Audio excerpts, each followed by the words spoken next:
C'est un fonds de garantie de 450 millions, 300 millions apportés par le cadre du projet, par la DPME, 150 millions complétés par le FONGIP, pour s'appuyer sur l'expertise du FONGIP, les liens qu'il a su tisser avec l'ensemble du secteur bancaire pour permettre en objectif de mobiliser près d'1 milliard pour financer les projets de la diaspora. On sait que c'est une grande difficulté. C'est surtout un partenariat exemplaire, car comme l'en a appelé le chef de l'État, il s'agit de construire des synergies, de mutualiser nos actions, chacun dans son cœur de métier, pour faire un effet levier plus important dans le cadre des outils que le chef de l'État a pu mettre en œuvre. Donc les critères, il faut être au Sénégal résident dans les pays listés, comme l'Espagne, l'Italie, la Belgique et la France. Et le reste maintenant, avoir des projets bancables. Et nous avons également identifié la fourchette qui est entre 5 millions et 50 millions. Et peut-être pour insister également sur ce qu'a développé tout à l'heure le DG de la DPME, ce n'est pas le montant qui est important dans un premier pas, mais ce qui est important, c'est l'engagement d'abord de l'État et des partenaires.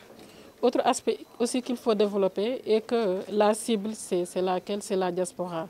Aujourd'hui, on n'est pas dans tous les pays de la diaspora. Il y a juste un certain nombre de pays qui ont été ciblés.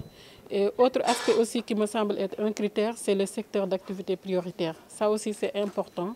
Et je pense qu'avec les 450 millions qui auront un effet de levier d'1 milliard de crédits, je pense pour un premier temps, nous permettra d'évaluer et de voir effectivement si on devait aller à une deuxième phase, comment l'État et ses partenaires devraient se comporter ou quelle stratégie allait-il développer pour aller à l'échelle. Au fur et à mesure qu'on développe les projets et qu'on reçoit les requêtes et qu'on étudie en relation avec les banques qui seront en tout cas partenaires, on aura plus de visibilité sur le nombre de personnes, les types de projets, etc.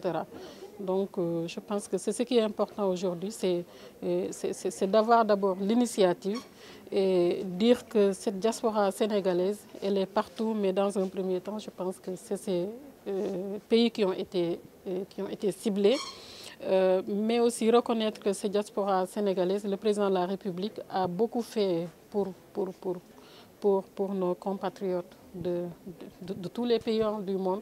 Et aujourd'hui, ce qu'il faut juste dire, c'est l'engagement en tout cas de la DPME et cette volonté de mutualiser nos efforts, la DPME dans l'accompagnement, le FONGIP dans la garantie, et qu'on essaye au moins d'impacter positivement en tout cas les conditions économiques de nos compatriotes qui sont dans ces pays.